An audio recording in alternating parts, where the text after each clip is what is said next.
जय हिंद दोस्तों, मैं कपिल सैनी और स्वागत है आप लोगों का हमारे और आप लोगों के इस YouTube प्लेटफॉर्म लर्न वर्ल्ड पर। दोस्तों आज हम लोग को शिवाजी महाराज के प्रशासन के बारे में जानकारी लेनी है।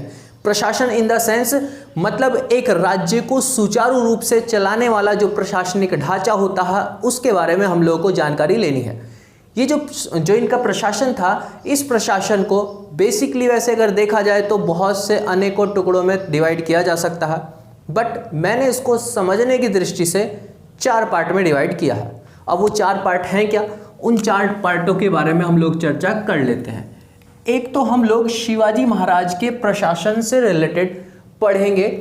इनसे रिलेटेड जो छोटे छोटे फैक्ट्स होते हैं, जो तथ्य होते हैं, जो तथ्य कहीं पे भी जाकर के फिट हो सकते हैं। दूसरा हम लोग देखेंगे यहाँ पर इनकी केंद्रीय प्रशासनिक व्यवस्था, इनकी केंद्रीय प्रशासनिक व्यवस्था या केंद्रीय प्रशासन, जो इनका सेंट्रल एडमिनिस्ट्रेशन रहा है। और फिर हम लोग इसके बाद देख लेंगे यहाँ पर राजस्व व्यवस्था, जो रेवेन्यू सिस्टम होगा इनका व्यवस्था। और फिर सबसे लास्ट वाला पोर्शन हम लोग देख लेंगे सेना का, जो यहाँ पर इनकी आर्मी होगी, सेना होगी। तो इन 4 पार्ट में डिवाइड कर लेते हैं। देखो सबसे पहले हम लोग बात करेंगे फैक्ट्स वाले पोर्शन की। जो फैक्ट्स वाला पोर्शन है, तथ्य, हम लोग अगर शिवाजी महाराज के इस पूरे के पूरे प्रशासन को एक नज़र, एक दृष्टि से देखें कि भाई चलो पूरा का पूरा प्रशासन है, और फिर उसी तरीके से उनके पैरेलल जो उस दौरान चलने वाले प्रशासन थे, जैसे मुगलों के, जैसे दक्षिण भारत में गोलकुंडा के जो सुल्तान हुआ करते थे, जो यहाँ पर बीजापुर के सुल्तान हुआ करते थे, या अन्य जो क्षेत्रीय छोटे छोटे सुल्तान हुआ करते थे, प्रशासक हुआ करते थे, अगर हम इन सभी के सभी लोगों को पैरेलल में रख दें और देखें कि भाई किसका प्रशासन कैसा है, तो हम लोगों को जो शिवाजी महाराज का प्रशासन है, यहाँ पर मुगलों के और दक्षिण भारत में स्थित जो अलग अलग राज्य थे उनके प्रशासन से बिल्कुल सिमिलर, बिल्कुल मेल जोल खाता हुआ हम लोग को इनका प्रशासन देखने को मिलता है। तो एक तो मूलभूत रूप से हम लोग तथ्य के बारे में जान सकते हैं कि जो शिवाजी महाराज का प्रशासन था वो मुगलों और जो दक्षिण भारत के सुल्तान थे, दक्षिण भारत के सुल्तान या फिर शासक थे, इनके शासन से मेलजोल इनका हम लोगों को मिलता है।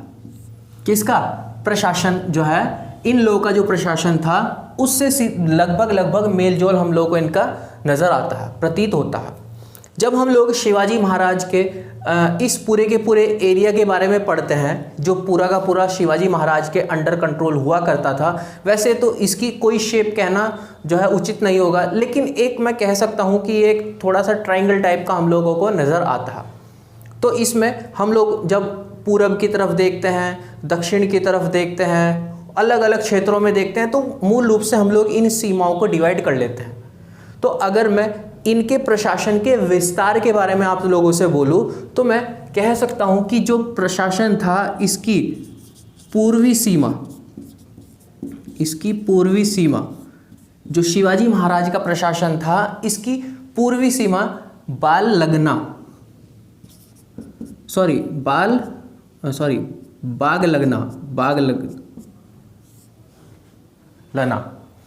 ये नाम करके जो जगह थी, बागलना नाम की जो जगह थी, ये इसकी पूर्वी सीमा तक का विस्तार हम लोग देखते हैं। जब हम लोग यहाँ पर इसकी दक्षिणी सीमा में देखते हैं तो नासिक और पूना तक का हम लोगों को इसमें विस्तार मिलता है। सीमा नासिक और पूना तक का विस्तार देखते हैं। इवन जो और बाकी क्षेत्र जो कि क्योंकि बहुत ये अनियमित व्यवस्था ही हुआ करती थी, अनियमित इनकी बाउंड्री हुआ करती थी, जिस क्षेत्र पर गए वहाँ पर कंट्रोल होना शुरू हुआ तो वो उसकी बाउंड्री, तो उसका कोई एक तयशुदा पैमाना नहीं हुआ करता था। बट जब हम लोग इन क्षेत्रों के विस्तार में देखते हैं, अंतिम छोर तक देखते हैं, तो सतारा और कोल्हापुर तक का हम लोग इनमें भी क्षेत्र जोड़ देते हैं। सतारा, कोल्हापुर, सतारा और कोल्हापुर तक का हम लोग इसमें एरिया जोड़ देते हैं। देखो जो इतिहासकार हैं, इतिहासकार भी नहीं मैं कह सकता, जो मराठी अभिलेख हम लोगों को प्राप्त हुए हैं उन मराठी अभिलेखों में हम लोगों को इनके जो शिवाजी महाराज थे, शिवाजी महाराज के इन क्षेत्रों तक के रीजन को पर्टिकुलर एक नाम से इंडिकेट किया गया है। ये जितने भी रीजन मैंने आपको बताए हैं जो मराठी अभिलेख हैं, इन मराठी अभिलेखों में इन्हीं को ही स्वराज के नाम से जाना गया है, स्वराज के नाम से जाना गया है इन क्षेत्रों पे। स्वराज मतलब जो शिवाजी महाराज के क्षेत्र थे, यहाँ पर जहाँ पर इन्होंने स्वयं का राज किया है, इन क्षेत्रों को मराठी अभिलेखों में स्वराज के नाम से इंडिकेट किया गया है। और इस स्वराज को यहाँ पर इन लोगों ने 3 पार्ट में डिवाइड किया था, मतलब 3 बड़े प्रांतों में इस स्वराज वाले क्षेत्र को डिवाइड कर दिया था। इसमें एक क्षेत्र, मतलब मैं आपको अब पर्टिकुलर जगह का नाम नहीं बता रहा हूँ क्योंकि वहाँ पर वो फिर पीएचडी वगैरह लेवल की बात हो जाएगी, जो आप लोगों के एग्जाम्स में इतनी औचित्य भी नहीं लगती है। मैं डायरेक्ट उन लोगों का नाम बता देता हूँ जिन्होंने इन अलग अलग क्षेत्रों के ऊपर रूल चलाना शुरू किया था, मतलब शिवाजी के अंडर रह करके इन क्षेत्रों का प्रशासन संभालने का दायित्व इन लोगों को दिया गया था। इनमें एक व्यक्ति थे मोरेपंत पिंगले, मोरेपंत पिंगले, मोरेपंत पिंगले। एक तरीके से मैं कह सकता हूं कि ये इस क्षेत्र के जो है, इस प्रांत के, ये जो प्रांत था ये पूना से सलहर तक का रीजन हुआ करता था, जिसके ये मोरेपंत पिंगले एक पेशवा के टाइप के बनाए हुए थे, मतलब इस क्षेत्र का पूरा शासन व्यवस्था ये देखेंगे। ऐसे ही एक दूसरे व्यक्ति थे जो इनको कोंकण तक का क्षेत्र दिया गया था, नाम था उनका अन्नाजी दत्तो, अन्नाजी दत्तो नाम करके ये व्यक्ति थे, अन्नाजी दत्तो। यहाँ पर अन्नाजी दत्तो, इनको कोंकण तक का क्षेत्र दिया गया था। ये ही अन्नाजी दत्तो हैं जो कि आगे जाकर के शिवाजी महाराज के लिए अपने यहाँ पर भूमि राजस्व व्यवस्था के लिए संपूर्ण क्षेत्र का एक बहुत बड़ा सर्वेक्षण भी करवाएंगे, जिसके आधार पर यहाँ पर फिर आने वाले जो पेशवा लोग होंगे, छत्रपति लोग होंगे, यहाँ पर रेवेन्यू व्यवस्था को और अच्छा सुचारू ढंग से चलाने का प्रयास भी करेंगे। ठीक है, तो अन्नाजी दत्ते का नाम आप लोग याद रखेंगे। और एक तीसरा जो रीजन था, जो सतारा से और धारवाड़ तक का जो रीजन था, इनको लीड करने का काम किया था दत्ताजी पंत, दत्ताजी पंत, दत्ताजी पंत। इन्होंने इसको लीड करने का काम किया था। मैंने आपको ये नाम इसलिए बताया क्योंकि बहुत मोस्ट इंपॉर्टेंट है, बहुत बार आप लोगों के एग्जाम्स में ये रिकॉल हुए हैं। ठीक है, इवन पीसीएस वाले एग्जाम में तो कई बार ये हमारे एग्जाम्स में देखने को मिले हैं। तो ये तो इनका प्रशासन से रिलेटेड कुछ छोटे छोटे से फैक्ट्स थे जो कई बार भूले भटके हमारे एग्जाम में पहुंच जाते हैं। अब देख लेते हैं केंद्रीय प्रशासन व्यवस्था।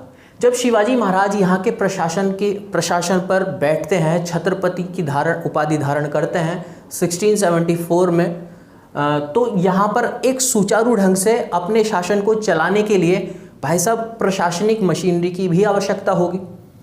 उस प्रशासनिक मशीनरी को एक सुव्यवस्थित ढंग से ढालना भी होगा कि किस व्यक्ति का काम क्या होगा। ए नाम के व्यक्ति का काम ये होगा, बी नाम के व्यक्ति का काम ये होगा, और आप आकर के रिपोर्ट मुझको करेंगे। इस प्रकार से इन्होंने एक अलग पैमाना जो है यहाँ पर अपने प्रशासन का ढालना शुरू किया। और ये जो प्रशासन था, केंद्रीय प्रशासन था इनका, इस केंद्रीय प्रशासन को इन्होंने 8 अलग अलग सचिवों के आधार पर डिवाइड कर दिया। इसी को ही हम लोग अष्ट प्रधान के नाम से जानते हैं। अष्ट प्रधान, अष्ट प्रधान, अष्ट प्रधान। यहां पर अष्ट प्रधान मैं कह रहा हूं तो इस अष्ट प्रधान का सेंस होगा यहां पर 8 सचिव। ठीक है, ये अष्ट प्रधान का सेंस होता है सचिव, यहां पर सचिव। और इस सचिव का जो बेसिकली कार्य होगा उसको जो अलॉट किया हुआ जो मंत्रालय जो भी विभाग होगा उस विभाग से रिलेटेड वो सिर्फ और सिर्फ जो यहाँ पर छत्रपति होंगे उन छत्रपति को ये सिर्फ सलाह देगा। ठीक है, इसका जो मूल रूप से कार्य होगा वो एक सलाहकार होगा, एक सलाहकारी के रूप में ये होते हैं। यहाँ पर सलाहकारी के रूप में ये होंगे। जरूरी नहीं है कि जो छत्रपति हैं मतलब जो शिवाजी महाराज हैं वो इनकी सलाह को एक्सेप्ट करें, वो इनकी सलाह को एक्सेप्ट भी कर सकते हैं और इनकी सलाह को रिजेक्ट भी वो कर सकते हैं। ठीक है, तो आप लोग ध्यान रखेंगे सचिव के लिए है केवल सलाहकारी है। ध्यान रखना कई बारी हम लोग बहुत ऐसी आजकल बुकें भी आती हैं जो मतलब कहीं यहाँ से उठाया वहाँ से फैक्ट उठाया और उठा करके चेप दिया। कई बारी हम लोग गूगल पर भी सर्च करते हैं, अलग अलग जो अपनी साइट्स बना कर रखते हैं वो गलती से ये लिख देते हैं कि ये मंत्री परिषद हैं, इनके मंत्री परिषद नहीं थे। शब्द पे ध्यान देना, ये मंत्री परिषद के तौर पर काम नहीं करेंगे, ये एक एज ए सचिव के तौर पर काम करेंगे। तो इस शब्द का इस्तेमाल आप लोग नहीं करेंगे, मंत्री परिषद के रूप में नहीं होंगे। ठीक है, ये अष्टप्रधान जो होंगे ये बेसिकली कार्य क्या करेंगे, जो शिवाजी महाराज होंगे, शिवाजी महाराज के जो भी दिशा निर्देश होंगे निर्देशों का पालन करेंगे, निर्देशों का पालन करेंगे। शिवाजी महाराज के दिए गए जो भी निर्देश होंगे उन निर्देशों का सिर्फ पालन मात्र करने के लिए इनको रखा जाएगा। ठीक है, अब हम लोग इस अष्टप्रधान के अंतर्गत आने वाले जो भी लोग हैं उन 8 लोगों के बारे में थोड़ा सा विवरण देते हुए चलते हैं। अष्टप्रधान मतलब हम लोग शब्द से ही समझ सकते हैं, मतलब 8 प्रधान, 8 बड़े प्रधान होंगे जिनको बड़े बड़े विभाग अलॉट कर रखे होंगे। ठीक है, और जिनके काम इस प्रकार से होंगे। तो इन 8 में सबसे नंबर 1 मतलब सबसे सुप्रीम पोजीशन पर आता है पेशवा। पेशवा इन 8 में सबसे सुप्रीम पद पर आता है पेशवा। ये जो शिवाजी मतलब जो छत्रपति थे, छत्रपति के बाद क्रम में सेकंड नंबर पर सबसे बड़ा पद होता है पेशवा। ये जो पेशवा है, ये पेशवा जो छत्रपति हैं शिवाजी महाराज हैं, इन छत्रपति का प्रधानमंत्री के तौर पर हम लोग इसको देखते हैं। जैसे हम लोग मुगलों में देखते हैं बादशाह है और बादशाह के बाद आता है वजीर, सेकंड नंबर पर सबसे शक्तिशाली पद। ऐसे ही मराठों में सबसे पहले आता है छत्रपति और उसके बाद शक्तिशाली जो है व्यक्तियों में नाम आता है पेशवा का। तो ये जो पेशवा होगा ये शासन की देखरेख करने का काम इसका होता है। जो भी जितने भी राज्य का शासन होता है उस शासन की देखरेख करने का कार्य इसका होता है। इवन जब छत्रपति किसी कारणवश कार्य क्षेत्र में नहीं होते हैं तो उनकी अब्सेंस में ये पेशवा उनके कार्यभार को भी संभालने का प्रयास करता है। छत्रपति किसी दस्तावेज पर अगर छत्रपति ने साइन किए हैं तो वहां पर साइन पेशवा के होने अनिवार्य होते हैं। आप समझ सकते हो कि कितना बड़ा औहदा पेशवा का होगा। बट जब यहाँ पर छत्रपति जो शाहू आएंगे, छत्रपति शाहू के बाद से फिर पेशवा के पद का वेटेज बढ़ता चला जाएगा। बालाजी विश्वनाथ से पेशवा का पद यहाँ पर बढ़ता चला जाएगा, सुप्रीम होता चला जाएगा, और जो छत्रपति का पद है उसकी पावर कम होती चली जाएगी और पेशवा की पावर बढ़ती चली जाएगी। तो सत्ता का हस्तांतरण होना शुरू हो जाएगा पद के अनुसार, छत्रपति से पेशवा। चलो, एक तो बात हुई पेशवा की। दूसरा एक बड़ा व्यक्ति होता है, नाम है, उसको बोला जाता है अमात्य। अमात्य सेकंड, अमात्य। इस अमात्य को एक नाम से और जानते हैं, मजूमदार।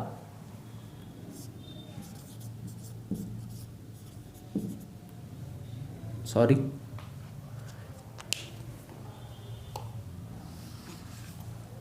इस अमात्य को एक नाम से और जानते हैं हम लोग, मजूम आदर।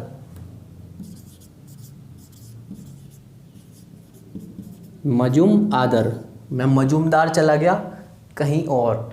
ठीक है, तो ये जो अमात्य है जिसको मजूम आदर के नाम से भी जाना जाता है, इसको एक और नाम से इसका कार्य क्या होता है? इसका कार्य काम होता है यहाँ पर जितना भी वित्त विभाग से रिलेटेड देख रेख का काम होता है, मतलब पैसे से संबंधित जितनी भी व्यवस्था होंगी वो सब की सब व्यवस्था देखने का काम आमत्य ही करेगा। वित्त प्रशासन कह सकते हैं हम लोग। वित्त का जो भी प्रशासन होगा वो सब आमत्य या मजुम आदर के नेतृत्व में रह करके ही होगा।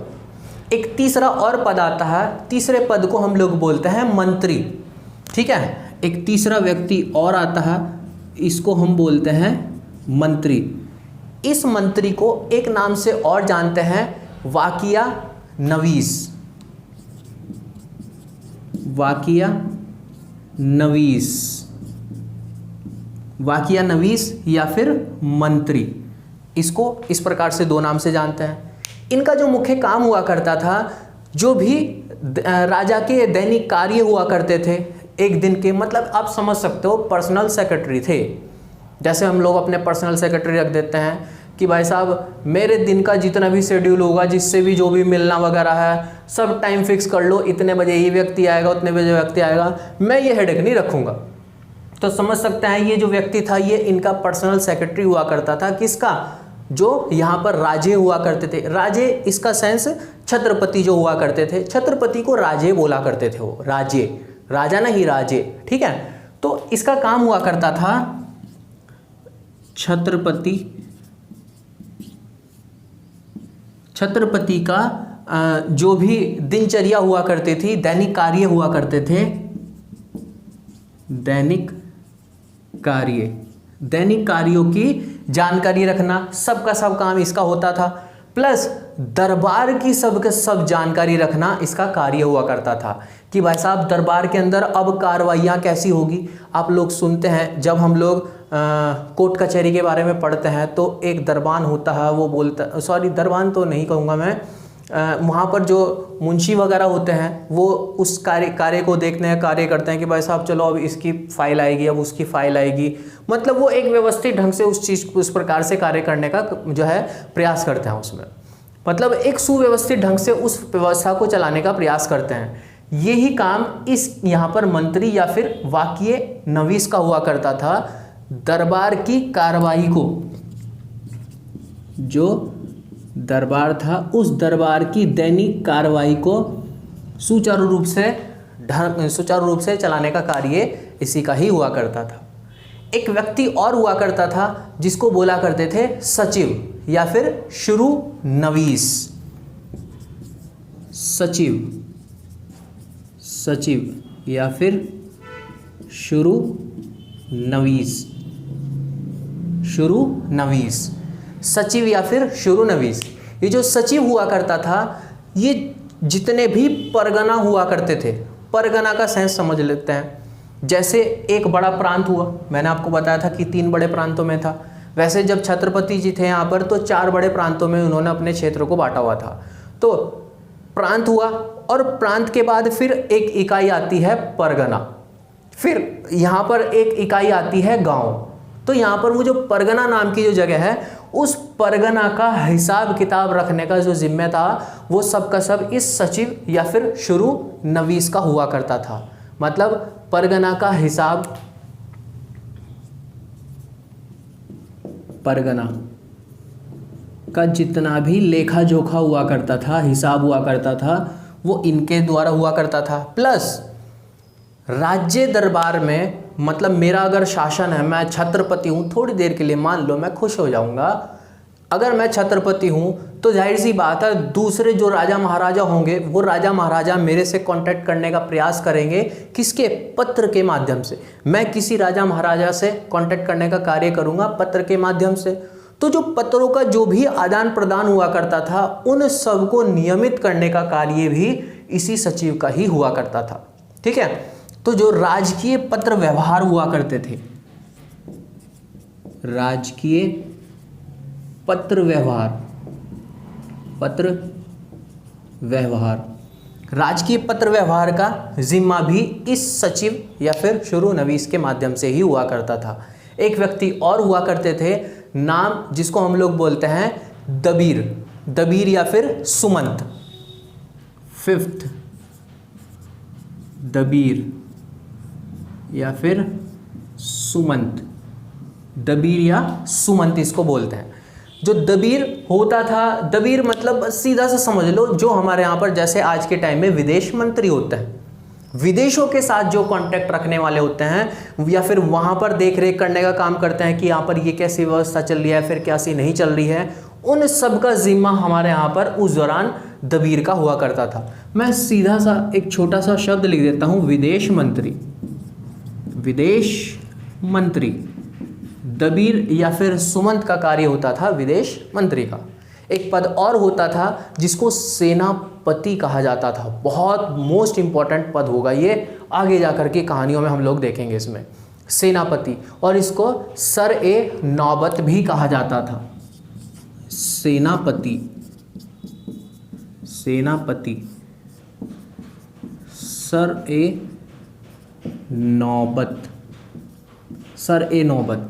ये जो सेनापति होता था, जितने भी यहाँ पर सेना से संबंधित प्रबंधन करने की जो जिम्मेदारी होती थी वो सब की सब इस सेनापति या फिर सर ए नौबत की ही हुआ करती थी। ठीक है, सैनिक कार्यों का प्रबंधन, सैनिक कार्यों का प्रबंधन इस सर ए नौबत का ही हुआ करता था। एक पद और हुआ करता था, नाम था जिस पद का पंडित राव, पंडित राव। ठीक है, सेवेंथ पंडित राव। ये जो पंडित राव पद था इसका कार्य हुआ करता था जो भी जितने भी धार्मिक या फिर विद्वान वाले, धार्मिक या फिर विद्वान वाले जो अनुदान हुआ करते थे, अनुदान, धार्मिक अनुदान या फिर वैधानिक अनुदान। कैसे, जैसे राज्य के अंदर कोई मान लेते हैं कोई बहुत बड़ी आपदा आने वाली है, मतलब प्रहार, मतलब बाहर से कुछ भी चीज़ होने वाली है, शत्रु का आक्रमण होने वाला है या फिर कोई प्राकृतिक आपदा ही है, उसकी किसी ने भविष्यवाणी कर दी, भाई ये तो हमारे देवता हैं, तो उनको अनुदान देने का काम, या फिर धार्मिक मंदिरों वगैरह में अनुदान देने का काम, उसके लिए एक अलग ही विभाग बैठा दिया, अलग ही मंत्री बैठा दिया जिसको बोल दिया गया पंडित राव। इनका ये काम हुआ करता था अनुदान की देखरेख करना, कितना अनुदान देना है या फिर नहीं। एक व्यक्ति और होते थे जिसको बोलते थे ये न्यायाधीश, न्यायाधीश। जो न्यायाधीश पद था, शब्द से ही समझ में आ रहा होगा, न्यायाधीश मतलब न्याय को करने वाला। वैसे तो इस पूरे साम्राज्य में सबसे सर्वे सर्वा हुआ करता था छत्रपति। छत्रपति ही यहाँ पर न्याय व्यवस्था को देखा करता था, अपने पास रखता था। बट छत्रपति के बाद जो पद आता था वो आता था यहाँ पर न्यायाधीश। ये जो न्यायाधीश होता था, यही न्यायाधीश यहाँ पर दीवानी और फौजदारी दोनों की दोनों व्यवस्था को ही ये व्यक्ति यहाँ पर देखने का प्रयास करता था। तो ये तो थे शिवाजी महाराज के टोटल अष्टप्रधानों के बारे में एक छोटा सा विवरण। तो इनका केंद्रीय प्रशासन इस तरीके से चलता था। अब बात देख लेते हैं हम लोग इनके राजस्व व्यवस्था की, राजस्व प्रशासन की।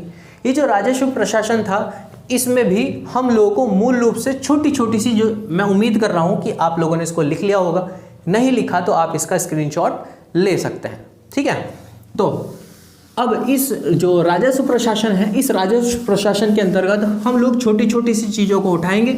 जैसे इनके यहाँ पर जो ज़मीन को नापने का पैमाइश हुआ करती थी, उस ज़मीन नापने की पैमाइश के आधार की इन्होंने कैसे कैसे बनाए, या फिर अपनी इस राजस्व व्यवस्था को ही इन्होंने कहाँ से उठा करके लिया। ठीक है, तो जो राजस्व व्यवस्था थी, इस राजस्व व्यवस्था में हम इसको यहाँ पर लिख लेते हैं। जो राजस्व व्यवस्था थी, राजस्व व्यवस्था को इन्होंने एडॉप्ट करने का काम किया था। एक अहमदनगर के एक शासक हुआ करते थे, नाम था उनका मलिक अंबर। ठीक है, मलिक अंबर, ये अहमदनगर के शासक हुआ करते थे। इनकी जो राजस्व प्रणाली थी, राजस्व प्रणाली, इस राजस्व प्रणाली को पूरा का पूरा ही इन्होंने अडॉप्ट कर लिया। मतलब इन्होंने पूर्ण रूप से जो मलिक अंबर की राजस्व प्रणाली थी, इस व्यवस्था को ही इन्होंने जाकर के अडॉप्ट करने का प्रयास किया।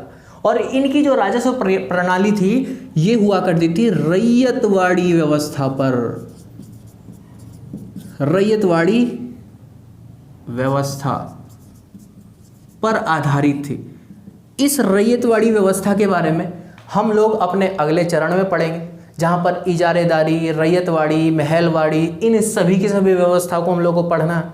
ठीक है, तो मलिक अंबर की जो राजस्व प्रणाली थी, जो रैयतवाड़ी व्यवस्था थी, उसी को ही इन्होंने उठा करके अपने क्षेत्र में अडॉप्ट कर लिया। इस व्यवस्था में इन्होंने थोड़े बहुत परिवर्तन भी किए।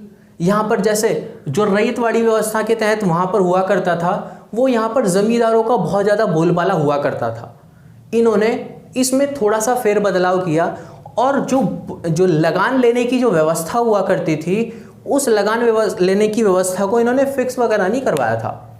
इन्होंने यहाँ पर भूमि की पैमाइश के आधार पर लगान को लेना शुरू किया था।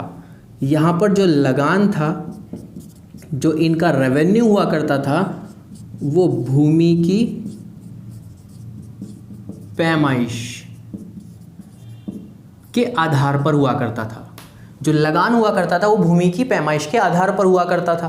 अब बात क्वेश्चन उठ के आता है कि भाई साहब लगान कितना होता था और लगान लिया कैसे जाता था। तो दो क्वेश्चन आते हैं, लिया कैसे जाता था और कितना होता था। कितना होता था इसका तो आंसर ये है कि सबसे पहले जब इन्होंने अपनी व्यवस्था चलाई तो 33% ये उपज का 33% लिया करते थे। लेकिन बाद में इन्होंने अन्य टैक्स वगैरह हटा दिए थे किसान लोगों से। वो टैक्स हटे तो इन्होंने इसी लगान व्यवस्था को बढ़ा करके 40% कर दिया था। तो क्वेश्चन आए कि प्रारंभिक लगान व्यवस्था में कितना लगान था, तो 33 था, और फिर बाद में कितना बढ़ा करके कर दिया, तो 40% इन्होंने लगान कर दिया था। अब दूसरा क्वेश्चन आता है कि लगान लेता कैसे थे, कि भाई साहब नगद लेते थे या फिर कैसे। तो यहाँ पर ये जो लगान हुआ करता था, ये दोनों ही तरीके से लिया जाता था। ये नकद के फॉर्म में भी लिया जाता था, मतलब पैसों की फॉर्म में भी लिया जाता था, और ये उपज के आधार पर भी लिया जाता था। उपज कैसी, किसी ने अनाज बोया, चलो भाई अनाज दे दो, किसी ने मक्का बोया, कपास बोई, चलो भाई वही दे दो, उपज के आधार पर। तो दोनों ही आधार पर ये लगान लिया करते थे। अब ये जो लगान हुआ ये जो लगान वगैरह हुआ करता था, इन सब के पीछे दो चीज़ और बड़ी पूछी जाती है आप लोगों के पास एग्जाम में। दो टैक्स बहुत ज़्यादा घूम फिर करके आते हैं आप लोगों के सामने। एक होता है सरदेशमुखी, सरदेशमुखी, सरदेशमुखी, और दूसरा होता है चौथ। दो तरीके के कर आप लोगों से पूछे जाते हैं। देखो, जो सरदेशमुखी था, सरदेश का मतलब होता है सबसे बड़ा, है ना, सबसे बड़ा, मतलब जो राज्य के अंदर सबसे बड़ा सुप्रीम होगा वो सरदेश है। तो सबसे बड़ा मुखिया होने के नाते भाई साहब आप हमको टैक्स दोगे। ये जो टैक्स होगा, इस टैक्स से हम आपकी रक्षा करेंगे। सरदेशमुखी जो टैक्स हुआ करता था वो जनता से लिया जाता था उनकी रक्षा करने के लिए। लेकिन ये जो टैक्स हुआ करता था ये उन्हीं लोगों से लिया जाता था जो उसके कार्य क्षेत्र की सीमा के अंतर्गत आते थे। ठीक है, ऐसा मान लेते हैं कि ये पूरा का पूरा क्षेत्र यहाँ पर शिवाजी महाराज का है, ये एक बी नाम का क्षेत्र है यहाँ पर अलग। तो इस क्षेत्र में रहने वाले जो लोग हैं उनको सरदेशमुखी टैक्स देना होगा, पहली बात। दूसरी बात आती है चौथ। चौथ शब्द से ही इंडिकेट हो रहा है चार, है ना, चार। तो हमारे यहाँ पर ये जो चौथ है, अलग अलग इतिहासकारों ने इसकी अलग अलग हमारे सामने परिभाषाएं रखी है कि ये टैक्स किस प्रकार से हुआ करता था। कुछ लोग तो बोलते हैं कि जो इनके निकटवर्ती राज्य हुआ करते थे उन राज्यों पर आक्रमण करके उन राज्यों का जो कुल टैक्स हुआ करता था उसका 1/4 ये लिया करते थे कि भाई साहब ये टैक्स आप हमको दो 1/4, और भविष्य में आपके ऊपर कोई भी आक्रमण होगा तो उस आक्रमण की जिम्मेदारी हम लेंगे। आपके ऊपर आक्रमण होने नहीं देंगे, हम आपके उस आक्रमण की जिम्मेदारी लेते हैं। कुछ इतिहासकार इसकी परिभाषा में ये बोलते हैं, कुछ इतिहासकार बोलते हैं कि ये यहाँ पर इन लोगों की लूट से बचने के लिए उनके कुल टैक्स का 1/4% हुआ करता था, है ना। लेकिन दोनों ही परिभाषाओं में निकल के आती है बात, ये जो टैक्स हुआ करता था ये अलग राज्यों के लिए हुआ करता था, ये अपने राज्य के लिए नहीं होता था। तो अलग अलग लोगों ने इसकी अलग अलग हमारे सामने धारणाएं रखी, बट आज भी इतिहासकार एक मत पर नहीं है। तो आप लोग इनके बारे में ये बात ध्यान रखेंगे। सिर्फ आप लोगों को ध्यान रखना है कि ये किन लोगों से रिलेटेड था। चौथ विदेशी राज्य के जो अन्य राज्य थे, उन अन्य राज्य के कुल राजस्व का 1/4 हिस्सा। देखो ध्यान रखना, कई बारी कुछ बुकों में ये भी लिखा हुआ है, जैसे ये एक पूरा राज्य है और मराठों ने इस राज्य के इस प्रांत के ऊपर आक्रमण कर दिया, तो केवल इस प्रांत का जितना भी टैक्स है उसका 1/4 ये लेंगे। और कुछ बुकों में पूरे के पूरे राज्य का ही 1/4 के बारे में बात की है। वो आपके फिर ऑप्शन के ऊपर डिपेंड करेगा कि ऑप्शन में किस तरीके से आप लोगों को दिया हुआ है। मैंने आपको इनकी सभी प्रकार की चीज़ें जो है व्यवस्था के रूप में ये बता दिया है, तो आप लोग इसके बारे में ध्यान रखेंगे, ठीक है। चलो, ये जो व्यवस्था हुआ करती थी, टैक्स व्यवस्था हुआ करती थी इनकी, इस टैक्स व्यवस्था में अब कुछ छोटी छोटी बातें भी हैं। जैसे इस पूरी की पूरी टैक्स व्यवस्था में भाई साहब, एक तो सबसे बड़ी जो सुप्रीम बॉडी है वो तो हुआ पूरा का पूरा राज्य। वो जो राज्य था उस राज्य को इन्होंने, देखो सबसे बड़ा क्या होता है यहाँ पर, राज्य होता है, सबसे बड़ा तो राज्य होगा।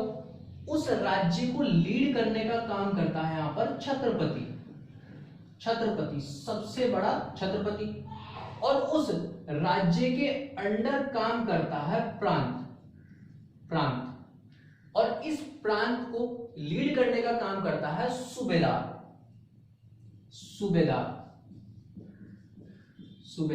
तो छत्रपति के अंडर कौन काम करेगा? सूबेदार। और फिर इस प्रांत के अंडर छोटे छोटे पोर्शन में इसको और डिवाइड कर दिया जाता है, उसमें इसको बोला जाता है तर्फ या फिर मौज। इसको तर्फ और मौज।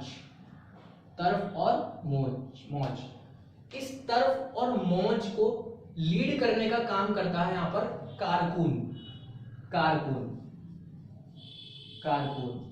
तो जो सूबेदार है, सूबेदार किसको लीड करेगा? कारकुन को। और फिर तर्फ और मौज, इसके अंडर रहते हैं ग्राम, छोटे छोटे गांव, और इस गांव को लीड करने का काम करते थे पाटिल। तो कारकुन के अंडर काम करते थे पाटिल, जिसको आज आप बोलते हो ना गांव का प्रधान, ग्राम प्रधान, उसको वहां पर वो पाटिल के नाम से जानते थे। तो अगर टैक्स यहां से आएगा तो टैक्स यहां से जाएगा तर्फ, फिर प्रांत, और फिर जाएगा राज्य। इस प्रकार से यहां पर टैक्स व्यवस्था मशीनरी यहां पर काम करती थी। अब हम लोग देख लेते हैं उस तरफ सेना के प्रशासन को। देखो, जो सेना थी, इस सेना में मूल रूप से इसको सेना को दो पार्ट में वहां पर डिवाइड किया हुआ था। एक तो थी यहां पर पैदल सेना, पैदल टुकड़ी, और दूसरे थे यहां पर घुड़सवार।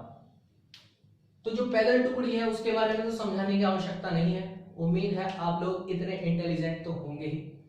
दूसरी बात, जो घुड़सवार है, उस घुड़सवार की टुकड़ी से ही आप लोग के एग्जाम में क्वेश्चन आते हैं। इसको थोड़ा सा देख लेते हैं। ये जो घुड़सवार है, इस घुड़सवार को भी यहां पर दो पार्ट में डिवाइड किया हुआ था। इस घुड़सवार को यहां पर दो पार्ट में डिवाइड किया हुआ था। एक को यहां पर बोला जाता था बरगीर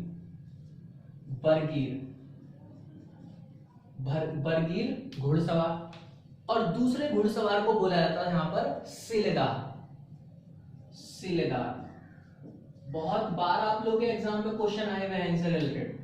अब ये बरगीर और सिलेदार में डिफरेंस क्या है, तो इसको एक एग्जाम्पल से समझते हैं। ऐसा मान लेते हैं कि यहाँ पर कि मैं एक ए नाम की कंपनी में वर्क करने वाला एक कर्मचारी हूं, और हमारी जो कंपनी है, हमारी कंपनी यहाँ पर ये एक मार्कर का ही प्रोडक्शन कर रही है, और मुझको वेतन मेरा जो है प्राइवेट सेक्टर का व्यक्ति दे रहा है, और एक गवर्नमेंट सेक्टर की नौकरी है गवर्नमेंट भी इसी मार्कर को बना रही है, और इस मार्कर को बनाने के लिए गवर्नमेंट जिस कर्मचारी को वेतन देगी वो तो गवर्नमेंट सेक्टर का हो, तो मतलब उस कर्मचारी में और मेरे कर्मचारी में मेरे में क्या डिफरेंस होगा, वो सरकारी कर्मचारी है और मैं प्राइवेट हूं। बस ऐसा ही समझ लो घुड़सवार से भी। यहां पर जो बरगीर था वो एक था गवर्नमेंट ऑफिसर या फिर सरकारी कर्मचारी या फिर राज्य की ओर से अपॉइंट किया हुआ जो यहाँ पर घुड़सवार होता था, और जो सिलेदार था वो होता था एक प्राइवेट सेक्टर का। ये जो यहाँ पर बरगीर होता था ये राज्य की ओर से था, राज्य का कर्मचारी हुआ करता था, और जो सिलेदार होता था ये सिलेदार होता था स्वयं या फिर स्वतंत्र, ये एक स्वतंत्र कर्मचारी होता था। जो बरगीर होता था जो राज्य की ओर से अपॉइंट किया जाता था, इसको नियमित रूप से वेतन दिया जाता था, नियमित रूप से इसको शस्त्र दिए जाते थे, नियमित रूप से इसको प्रशिक्षण भी दिया जाता था, नियमित रूप से इसकी वर्दी का खर्च भी उठाया जाता था। बट जो सिलेदार था उसको राज्य की ओर से कुछ भी सहायता नहीं मिलती थी, तो फिर वर्क क्यों करेगा राज्य के लिए? राज्य के लिए वर्क इस वजह से करते थे, मान लेते हैं मैं छत्रपति, मुझको बराबर वाले राज्य में जाकर के आक्रमण करना है और मुझको लग रहा है कि उसकी सेना में हमारी सेना के कंपैरिजन में लोग ज्यादा हैं, तो मैं ऐसे ही सिलेदारों को बुलाऊंगा, आ जाओ, और इन सिलेदारों को बोलूंगा वहां से लूट का जो भी माल होगा उसका 10% तुम्हारा। और फिर ये बोलते थे ठीक है बाबूजी, क्या बात करती हम आपके साथ। ये ऐसे सिलेदार हुआ करते थे। बात समझ में आई? फिर जब हम लोग घुड़सवारों को देखते हैं तो घुड़सवारों की टुकड़ी को इन्होंने इंडिकेट के लिए कुछ अलग अलग टर्म्स दी हुई थी, जैसे 25 घोड़ों के एक समूह को बोलते थे ये हवलदार, है ना।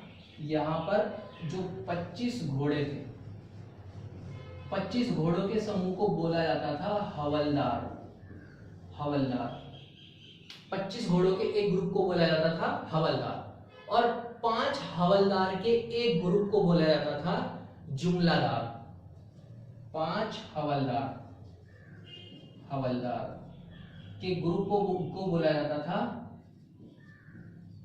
जुमलादार, और 10 जुमलादार के एक ग्रुप को बोला जाता था हजारी। 10 जुमलादार को बोला जाता था हजारी, और 5 हजारी को बोला जाता था पंच हजारी। और ये पंच हजारी सबसे बड़ी घुड़सवार की इकाई होती थी, और इस पंच हजारी को लीड करने का काम करता था वही जो मैंने अष्टप्रधान में आपको बताया था, सर ए नौबत इसको लीड करने का कार्य करता था। सर ए नौबत इस पंच हजारी को लीड करने का प्रयास जो उसको कार्य किया करता था। वो अष्टप्रधान केंद्रीय प्रशासन, और वो धीरे धीरे इनका लीडर बन जाता है। इस प्रकार से घुड़सवारों की सवारी। तो ये तो थे सेना से रिलेटेड हमारे यहाँ पर फैक्ट। तो ये था मराठों का शिवाजी महाराज के अंडर रहने वाला एक प्रशासन, उसका एक विवरण। उम्मीद करता हूं आप लोगों को ये सेशन अच्छा लगा होगा। कल फिर आप लोगों से मुलाकात करते हैं अपनी अगली पेशवों की सीरीज में। तो कल फिर मुलाकात करेंगे आप लोगों से, तब तक के लिए बहुत बहुत धन्यवाद और जय हिंद।